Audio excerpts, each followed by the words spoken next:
Bonsoir. Bonsoir, bons amis. My name is Jason, and I am a member of the Standing with Haiti delegation, and I'm here to show you how to cook soup Joumou. Great. So how do we make this, and why is it important to the Haitian people? All right. Soup Joumou is a symbol of their national identity and freedom. On January 1st, 1804, there was an uprising against the French, and they defeated the French, which made them the first black republic in the world. Wow. There are several stories of how this soup originated. They also have one about the French's wife made up the soup, but we're doing the more traditional way. Great. So all this soups, whatever version you want to cook, is all steeped in rich Haitian cultural heritage. The Scotch bonnet, which we have here, and of course thyme, is infused. It is held up by the Haitians as a reminder of the bloody revolt their ancestors, the enslaved Africans, staged against the French colonizers. And for centuries, Haitians have been struggling with questions about their identity as a people, fighting themselves, grasping for good news, and soup Joumou just kind of brings Haiti together. So the soup's pretty important. Yeah, it connects them to the roots with Africa, like I said, as a nation, and it gives them more. It bridges them together for a vision of hope. When do they usually have the soup for what celebration? New Year's Day, Independence Day. It's their hamburgers, French fries, whatever you put on the grill. Oh, awesome. Okay. All right, so What do we got? let's all start with, well, any traditional one has a lot of beef, and all the veggies I have here. You can use rutabaga. There's a number of root vegetables you can use. I chose rutabaga. And of course the pumpkin. You can't have a pumpkin soup without a pumpkin, or at least a squash, right? Because Right. pumpkin is squash. Anyways, so I got this one from the lovely Mercado Latino in Lakewood. You can also use a kabocha or a butternut squash. Okay. Okay, so what is this right here? This is the epsis. This is the base. This is what gives the meat its flavor. So it's basically a marinade. Okay, for that, we have a large green bell pepper. And if you guys were here, you could just smell this. It smells just divine. It's so good. I can already taste it. All right, so there's green bell pepper, red bell pepper, half a white onion, quarter cup white vinegar, extra virgin olive oil, same thing, a quarter cup. We got a celery stalk, 2 scallions, 1 fresh parsley sprig, 5 cloves of garlic. I added more because I love garlic. As with any recipe, it's basically just a building block suggestions. If you don't like any of these ingredients, go ahead, kick them out, add something else you'd rather use. Nice. What else I added? And then we got a little bit of fresh thyme and a touch of salt. Okay, for that, I added everything into the food processor and turned on and whizzed it up. And then that goes there. You put it here. This actually keeps almost, I think 6 to 8 weeks in the fridge. Okay. Use on fish, chicken, anything to marinate. Yum. All right, for the beef, I chose chuck roast, which is a lovely piece of meat. I chose chuck roast because it's tough, right? And we're braising. So chuck has a lot of, it comes from the muscle where it gets a lot of exercise. So it's going to be tough. It has a lot of connective tissues, as you can see, and a lot of fat, which makes this fat will disintegrate basically and create a richer, tender cut of meat.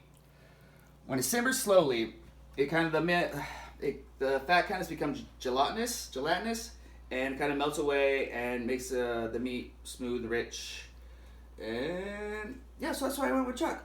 All right. So Awesome. for this, I use this is actually like a 2.5, 2 1/4, but so I just cut in strips. Of course, I'm going to use a different knife and cutting board. And I do trim away some of the extra connective tissues. Make sure you keep your fingers away. Yeah. That's fine. And if you can't find chuck, what other meat would you recommend? Chuck is the best I would use, but you could also use like a London broil, like Okay. cut up in 1-inch squares. Or like I said, you don't even have to use beef at all. You can use chicken, you can use salmon, anything like that. And like that, I also have 2 pounds of beef bones that I also got from the store. And so I put all those together with the the abscess together, about 6 tablespoons, 5 to 6 tablespoons of the abscess, and I just mixed it up, and I covered it and put it in the refrigerator and left it overnight. But you can do it for like 30 minutes, 40 minutes. Okay. Now, I did skip an important part, and the Haitians will probably be very angry at me that I didn't do this step and tell you about this step. So let's go back. Rewind. I cut the meat. Blah, blah, blah. Okay. After the meat is cut, you take it to the sink and you put it in a bowl with the bones and put about a cup of vinegar on it. Oh, okay. And you rinse the meat with the vinegar, and then you dump the vinegar out, and then put a colander in the sink and rinse it again with warm water a couple times to get all the vinegar off. You may ask, why? exactly. Vinegar breaks down the tough connective tissues of the already tough meat that I told you, so it'll help cooking time vastly. So instead, like I'm sure a lot of people out there have made a stew before in the past, and you're sitting there chewing. So you might next time try the Haitian method of a little bit of vinegar will help break down that tissue. Very cool. All right. Okay. We're good. Oh. Okay, go. All right. Now we're going to get started with the building blocks for the soup. And I also forgot something last night. I forgot about 5 tablespoons of lime juice to this as well. So the acid will help also break down the meat. And you can maybe use 6 of them, 5 to 6 of them, about maybe half a cup. All right. Now, should we start with, might as well start with the squash because this is the most difficult. Now I'll show you the way I know how to, and this might be the hardest thing. It's not that hard. It's just a little rough. There you go. And trim both ends. And make sure you have a good, strong knife. And I always keep a garbage bowl on the side just to throw the stuff away. And then go down each side. This quicker. You're gonna get the idea. Let me go. And I'm not in the Magica TV land. I don't have a kitchen with 40 cooks in it, having this all done for me prior. But I just kind of wanted to give you guys an idea how to properly do it without sacrificing an appendage. And Lord knows I've cut myself a few times. Okay, almost there, people.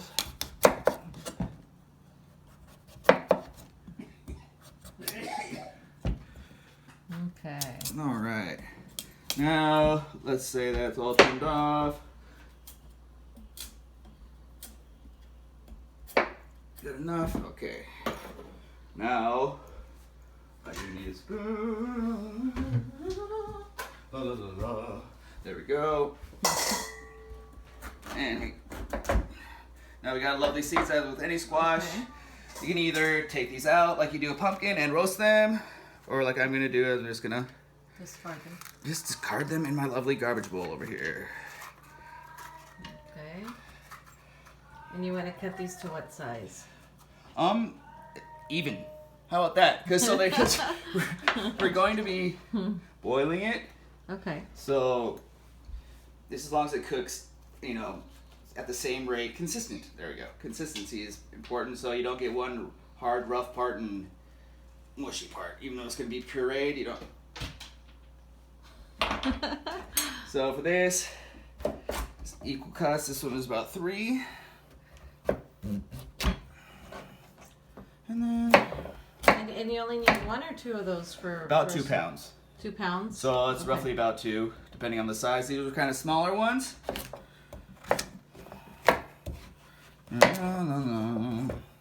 And say that's all cut up. And I already have some right here that I cut up earlier. All right. Great. Okay. Great. All right, let's move on to the potato. So do you peel the potatoes? Do you not peel the potatoes? That's your choice. I like to keep the peels on because there's fiber in the peels. So Okay. if I remember back from culinary school, I remember one of the chefs saying there's also vitamins in it, but I'm not going to say that's true because I don't remember. Okay. So we So, got okay, the potato. how many potatoes? I'm going to use about 5 russet potatoes. Okay, 5. So all the potatoes are cut. I've also got 2 stalks of celery chopped, 2 stocks. 2 stocks. So how much soup are you making? Like for how many people? Good question. Probably about 8 to 10, depending on the size of your serving size. Okay. You could you as the whole meal. That's probably the best way to do it as your whole meal. But you can also do it as a side, or of course with bread. You need a good crusty bread to go along with it. Okay, potato. Now next I got the rutabaga, which I basically cut the same way as the potato, as long as there's a good solid base to it, so you don't slip. And 1 rutabaga? 1 rutabaga. 1 rutabaga. All consistently that.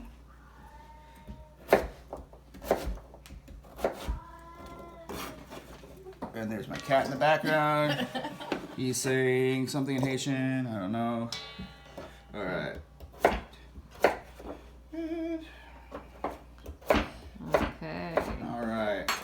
Getting there. So we got potato. We got potato, squash, celery, rutabaga. rutabaga. All We right. got onion. I got onion. Not the onion. It's just your normal. You should have put this on slow motion. You're going really fast. There Normal you go. dice. That. And I'll show you with a whole one. I just use the rest of the onion for that. But I actually use like a 1 really large onion. So I just use like 1.5. So this is like a medium onion. To me, the more onion, the better. This is the way I learned how to properly cut an onion.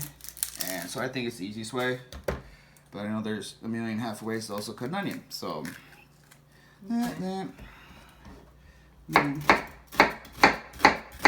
I could do this a whole lot faster, but I'm not going to. Because I don't want to freak my family out. Alright. Onion's cut. Onion's cut. Okay. That's All right. looking really good.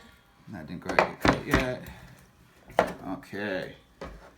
And then we got 4 carrots. Okay. Come on, onion. There we go. Alright, these are relatively small, so I'm not going to cut them in half. So they, basically you want any soup, so it's something you can have with your spoon, as long as it's spoon sized, so it can fit in your mouth without too much struggle.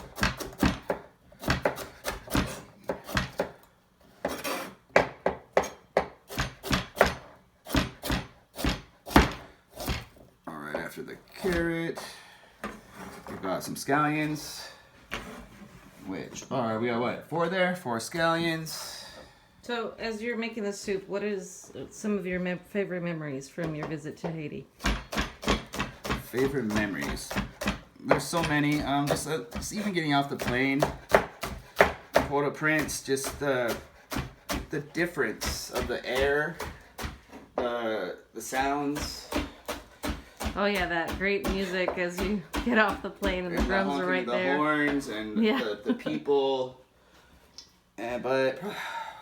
Like I said, there's so many. Staying with Father Frank in the house, actually having the cook there cook us the soup, which was his family's version of it. So it's a lot more simple. He had like corn. He had different other things that he could add to it. Very cool. Of course, being in our parish community of St. Anne, being with the people and especially the kids. We visited the school, which we support. We built them a lovely kitchen, they cook everything on coal. So everything has like a natural, rich coal flavor to it. And then we got cabbage. I'm just gonna,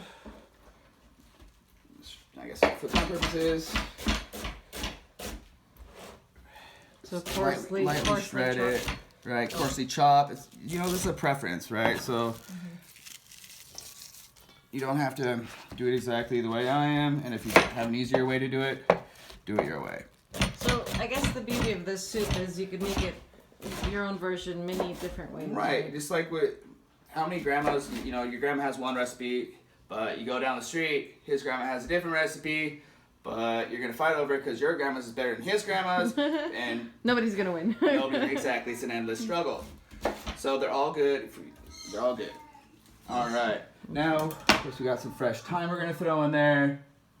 Okay, so how do you put, because that's always a question with herbs. You just throw them in there, are you going to chop them, or what do you do with it? With me, I either tie them up, but for this, I'm just going to throw them in there. Or you could, of course, sit here and you know, time by time, just sit and pull off every leaves. I was working in the kitchen where I had to make sure that there were no stems in any bit of time I was in, so it took quite a minute to sit here and prep all the time. So that's why I like to tie this up or make a bouquet garni, which is cheesecloth tied up, and you just throw this in that, or you just tie this with a piece of string and put this over the edge of your pot and just let it simmer with the broth. Oh, yum. Okay, so then I've got a little bit of parsley, so all those kids go in the pool.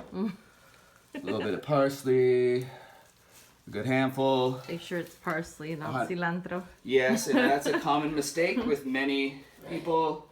I don't know, I don't think it's ever happened to me because in all the kitchens I worked in there was separate bins, but I do know somebody accidentally put the parsley with the cilantro, and I actually know what it looks like. So do be careful, don't get cilantro, get parsley, and if you aren't 100% sure, get the curly parsley.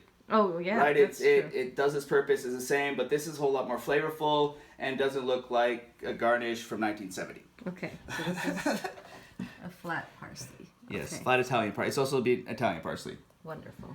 Okay. And now we've got the most important thing, the Scotch bonnet or habanero. Woo.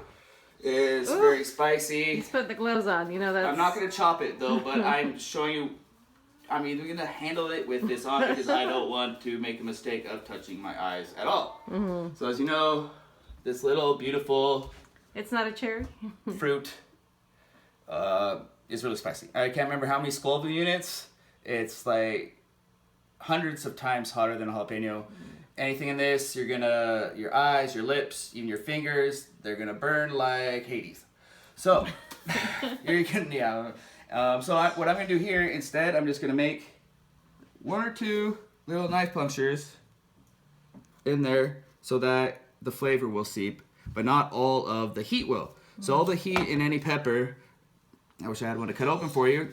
Imagine, like with the green pepper, any pepper, you cut it open, there's seeds and ribs. Mm-hmm. So the seeds and ribs are where 90% of the heat come from. Okay. So if you want to even remove that and keep the fruit, go ahead and just add that with all your veggies. But like I said, to keep the heat down, because my family's not the best on spiciness, we're just gonna keep it whole. And so yeah, that's that. And I think we're almost ready to head over to the stove, and cool. I'll show the rest for you.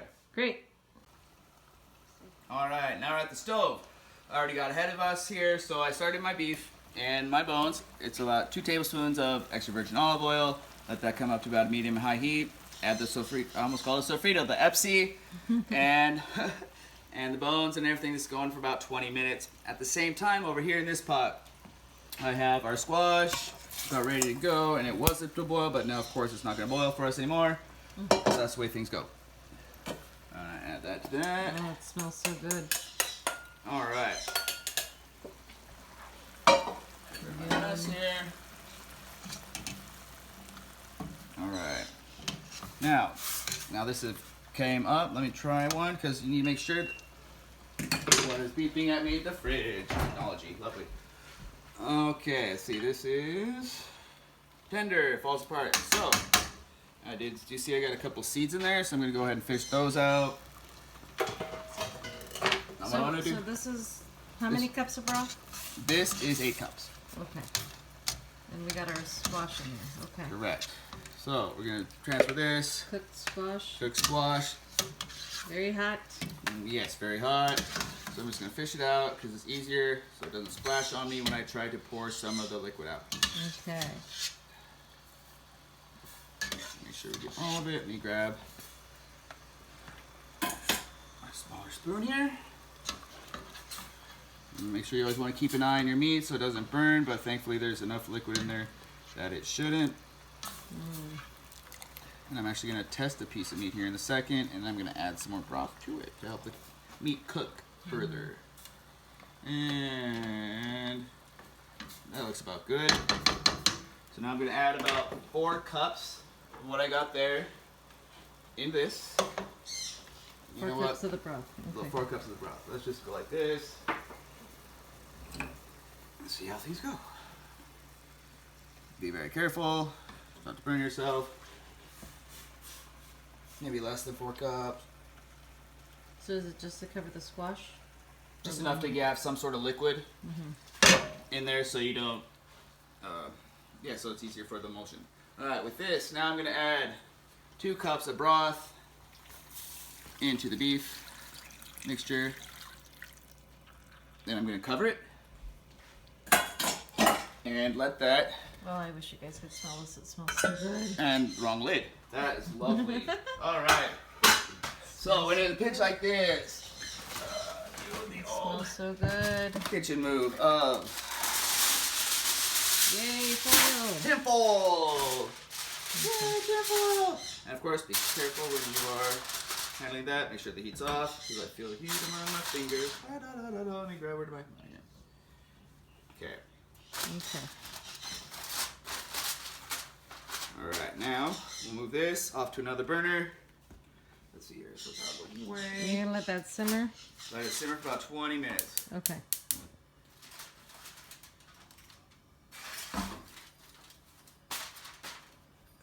Is that enough? Alright, that's good. Alright, and so now I'm gonna grab my big stock pot. Make sure that's off of high. Turn this one on. Okay. Now we're gonna start our veggies.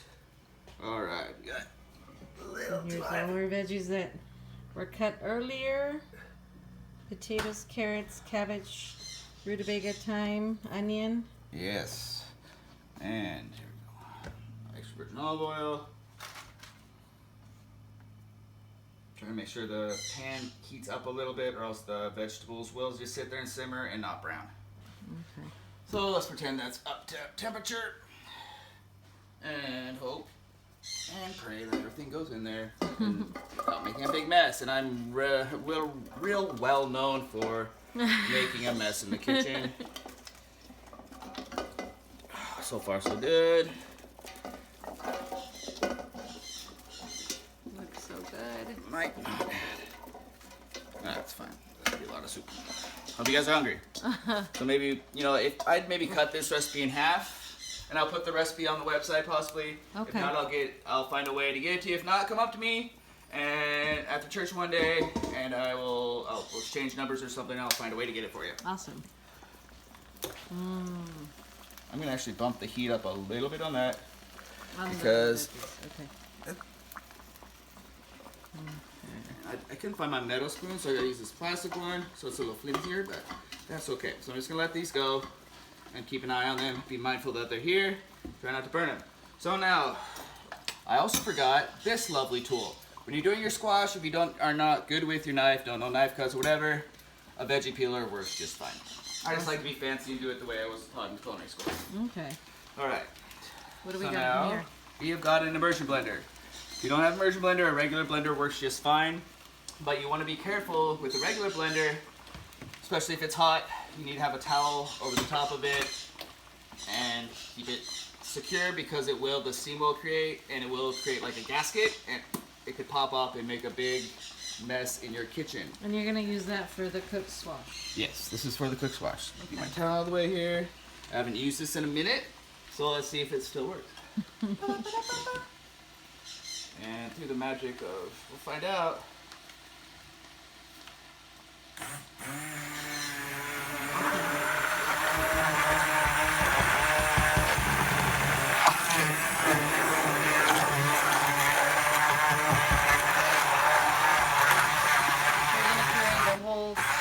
Carry the whole parade, the little cook squash.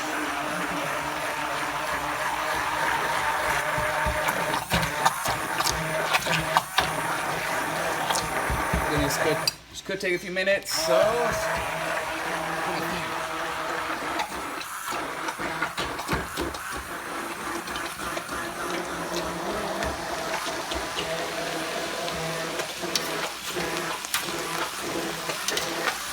Oh, I see the habanero pepper in there floating around. Yeah, we try not to, okay.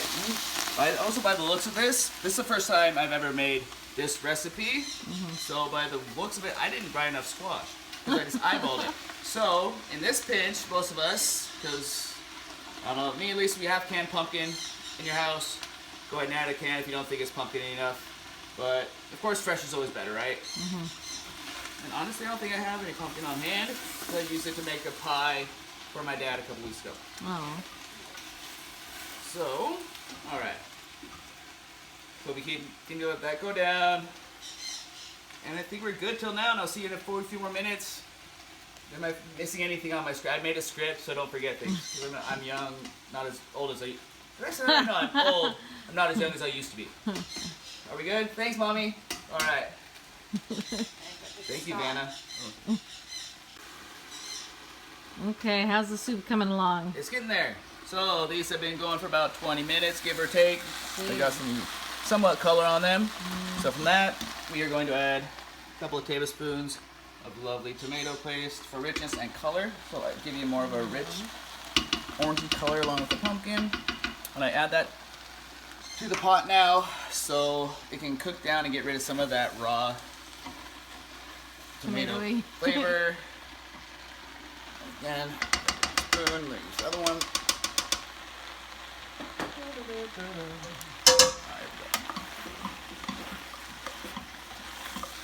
That's so good.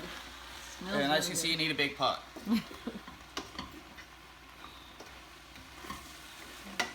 Okay, let's say that's cooked down already. All right, now we're gonna add the squash that we pureed earlier. Careful not to splatter. This is a big enough pot. I don't think it should too much.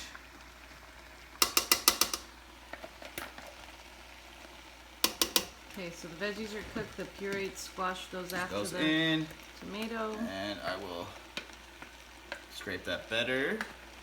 But for time purposes, that's good as goes. Okay. Now, dump it all there. Now we stir it again. And the liquid from the squash goes in. This is the broth, right? That's Yes, the left squash that the squash sat in and came up to, not came up temperature, but cooked in. There we go.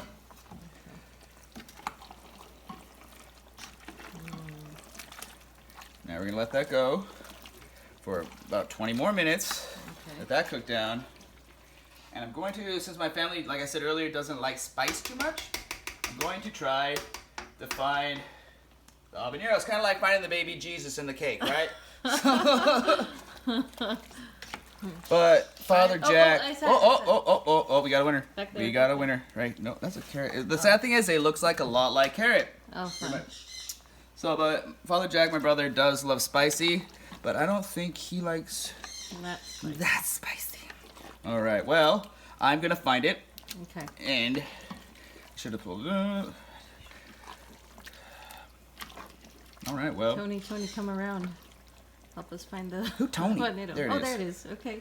And I'll save that for Dulce, Oh, thank you. because I know she can handle the heat. I don't know about that. That one's the spicy one. All right. So, most of the time, you'd want to season as you go. Season your meat, everything like that. We already did that with the Epsis. So with like the veggies and stuff like that, normally I would salt them now and while sauteing them. But since it's a soup, you don't want to salt as you go. You want to salt as a finish, or else your soup will be really salty because it will get saltier and saltier and saltier as it cooks. Okay. And we got the meat simmering still, right? Oh yeah, I forgot about our It smells so good. buff. Look at that. It looks so good. And the meat, I got a little taste. It's really tender. It's good. Okay, now we're gonna turn this down, and I think I'm just gonna let that go, and I will create another lid for it because I know this one doesn't have a lid either. Somehow my lids became missing over the years. So again, we'll let this reduce a little bit more, but you need to keep an eye on this more because it's thicker. You may want to add some more broth if you have it on hand if you see the liquid going too low and starting to scorch. Okay. Or you could even just grab, you have your beef handy here. You know what? Yeah, just grab a couple spoonfuls. Normally I would pick it up and just dump it, but you get the idea. Just kind of Okay. ladle it in there. Okay. Yeah, there we go. And so I'll see you guys in a few more minutes. Okay. All right. Is the soup ready yet? Yes, just about. So I just added the marrow bones back to the soup. And let's make sure that's off. Okay, that's fine. And I just So you're gonna add the meat to add the the. meat, and you always. Oh, we're boiling. This is not the best spoon for it, but always add it to the back of the spoon so it doesn't splash up against you. Okay. And then you can always grab a spoon like that. That's a good tip. And get all that lovely good bits from the bottom. Alright, now, one of the next ingredients we have is 1 box of macaroni. Not elbow macaroni. This is the little macaroni. All macaroni that's under 2 inches is macaroni. So you can use any pasta that you'd like. You use vermicelli, spaghetti, rigatoni, farfalle, or butterfly. Basically whatever you have on hand or whatever you enjoy. So, I'm going to go ahead, add the pasta. Add the pasta. And I just made a mess here with my hand. Alright, now we'll give that a stir.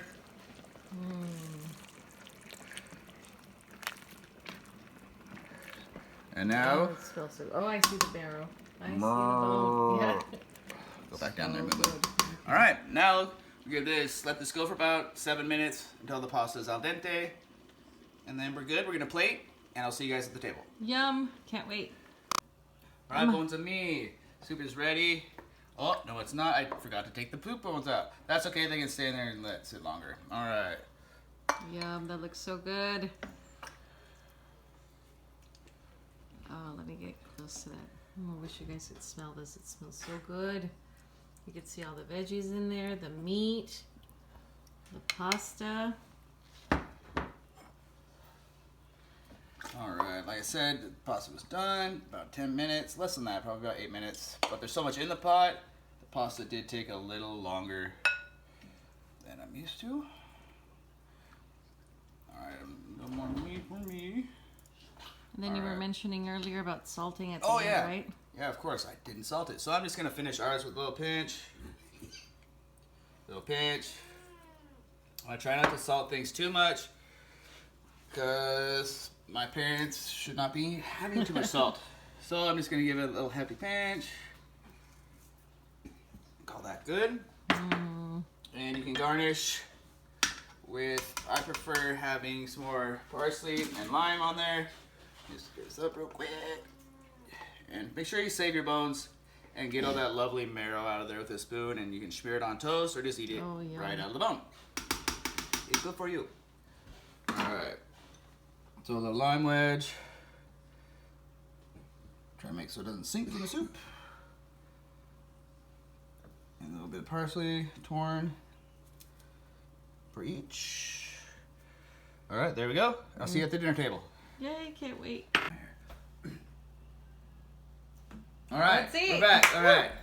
Ready? Okay, ready. Aknan papa, akpetila, aklisfrisena. Amen. Bless us, O Lord, in these thy gifts which we're about to receive from thy bounty through Christ our Lord. Amen. Amen. Alright. Bon manger. Bon manger. Let's see.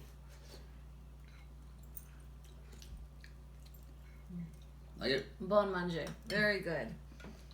Very, very good. Like I said, we had this at the guest house. A little different variation of it. I think it's quite good. So hopefully you guys find the website, ask me for the recipe. I'll get it to you as soon as I can. I have a question for you. So, how can we help our sister parish at St. Anne's? As I said earlier, the Haitian people have been struggling for centuries. The fact that we, as delegates, have been unable, to visit them has greatly impacted the community. They rely on our constant support, generosity, and especially our prayers to continue to strive and grow as a community. Please give what you can. Anything helps.